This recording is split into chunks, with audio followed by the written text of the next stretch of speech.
So, welcome back, my dirt-dusted philosophers, my off-grid graduates of the School of Hard Sidewalks, my freshly evicted saints of circumstance.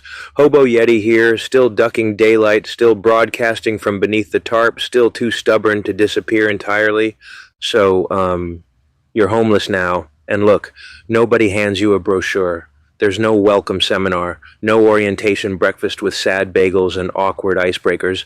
There's just a busted patch of ground behind a fence, a bag that smells like nervous sweat, and the creeping realization that no one is coming to fix this. But don't panic. I've cobbled together a little something for you, a kind of, real welcome packet. Not the kind they hand out at shelters. This one's honest. It won't feed you, but it'll warn you. Won't comfort you, but it might prepare you. Consider this the grim, slightly unhinged field manual to your new reality. You're not traveling, you're not on a journey, you're outside, and now the outside is home. Let's begin. 1. You'll try to make it look temporary. It isn't. You'll spend the first few nights calling it camping, as if that somehow dignifies the smell. Your stuff stays packed, your shoes stay tidy, and you keep telling yourself you're just regrouping. But nature doesn't care what you call it. Your tent will sag, your back will ache, and your socks will stage a chemical rebellion. Eventually, you'll carve out routines. You'll start putting your spoon in the same spot. You'll drag a rock over because it makes a decent stool. You'll stop pretending it's a phase and start treating it like infrastructure. That's the pivot. That's when homelessness stops being a disaster and starts being logistics. Nothing says permanent like finally naming the tree you pee behind. 2, time gets slippery and weird. You used to know what day it was. There were clocks, appointments, social expectations. Now, days smear together like someone sneezed on a calendar.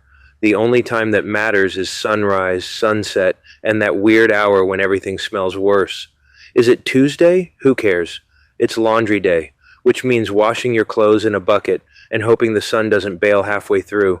You'll forget birthdays. You'll lose months. Time becomes something you feel in your bones, the ache of damp mornings, the scratch of dry wind.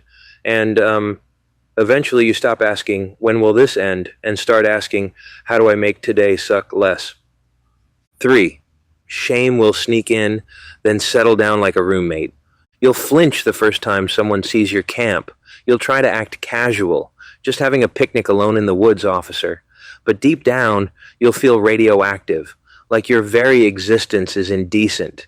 And you'll try to hide it. You'll brush your teeth behind trees. You'll rehearse lies about where you live. But shame's a sneaky little bastard. It shows up in how small you sit, how quiet you speak. It's in every fake smile you give to people with apartments.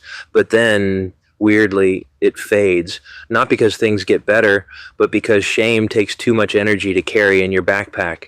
Eventually, you trade it in for indifference, and that's when you start surviving. 4. Hygiene becomes a strategy, not a habit. You used to shower daily, maybe even flossed. Now it's a chess game between dirt, dignity, and plausible deniability. You'll spot clean with baby wipes like a bomb tech diffusing stink. You'll rotate underwear like it's sacred laundry roulette. And when you do find a place to wash properly, oh my stars, it's spiritual. You'll scrub like you're trying to find the person you used to be under all that failure. And no matter how clean you get, the dirt's still there emotionally. But at least you don't smell like a boiled raccoon anymore. And you know what? That's progress. 5. Food is no longer a meal. It's a situation. You don't eat to enjoy anymore. You eat to not fall over. It's peanut butter at noon, tuna at midnight, and a granola bar you found in your pack from last spring. Cooking becomes a ritual of controlled desperation. That one working burner, that half-bent pot, the wind doing everything it can to ruin dinner. You'll start viewing food as tactical fuel. Taste, that's a luxury for people with cabinets. You've got a bin, a can opener, and a moral debate about eating expired ravioli. And some nights it still tastes like home, especially when it's hot, especially when it works. 6. The weather is no longer background noise. You used to check the weather app like it mattered. Oh, look, a 30% chance of showers. Now, the sky is your landlord, and she's moody. Rain isn't a nuisance. It's a siege. Wind, a burglar. You'll track clouds like a conspiracy theorist. You'll learn that partly cloudy is a lie and gusts up to 20 means you're not sleeping tonight. You'll cover your tarp 3 times and still wake up damp in your spine. And yet, there's beauty in it. In the way the morning fog looks through a coffee steam. In the way surviving a storm feels like winning a prize no one else sees. It's awful. It's sacred. It's yours now. 7, people will disappear, and then you'll understand why. At first, people check in. Friends, maybe even family. They'll ask how you're doing. Then, they'll stop. It's not personal. It's just uncomfortable. You're a reminder of what can happen. A walking worst-case scenario. So they drift. And you sit under your tarp listening to cars go by, realizing no one's coming by with soup. But then it gets quiet. Then it gets clear. The people who vanish make room for the ones who don't. The stranger who hands you socks. The woman who gives you hot coffee and doesn't ask questions. You stop being surprised by abandonment and start being shocked by kindness. 8, you'll get weird about stuff. A broken fork, a smooth rock, a bit of cord that once tied your tarp. These things become relics, holy items. You'll form attachments to objects in a way that would concern psychologists. Because when you have nothing, everything matters. You'll hoard rubber bands. You'll name your camping chair. You'll actually cry when you lose your good lighter. And you'll realize your mind has shifted, not broken, shifted. You're living in a museum of survival where each object has a story and a purpose, and you'd rather eat dry rice than part with your good spoon.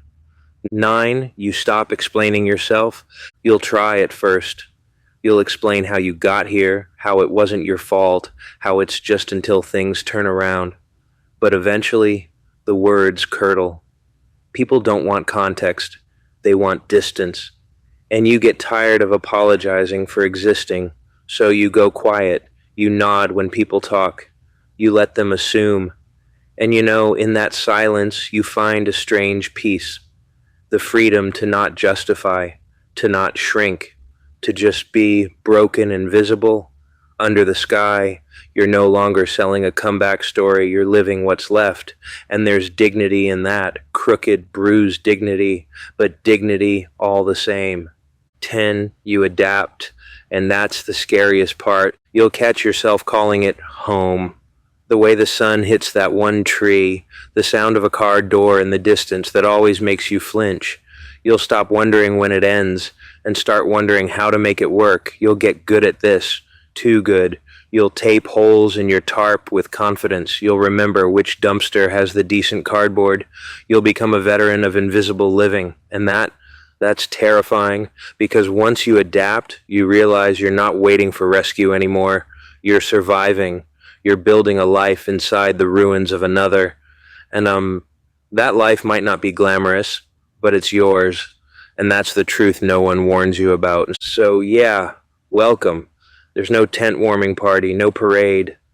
Just this voice in the dark telling you that you're not insane, and you're not alone, and you're not weak for crying into your tarp at 3 a.m. This is the real welcome packet. Stained, crumpled, a little sarcastic, but it's honest. I hope your road is a good one, and if you're homeless, I hope it doesn't suck for you. Peace.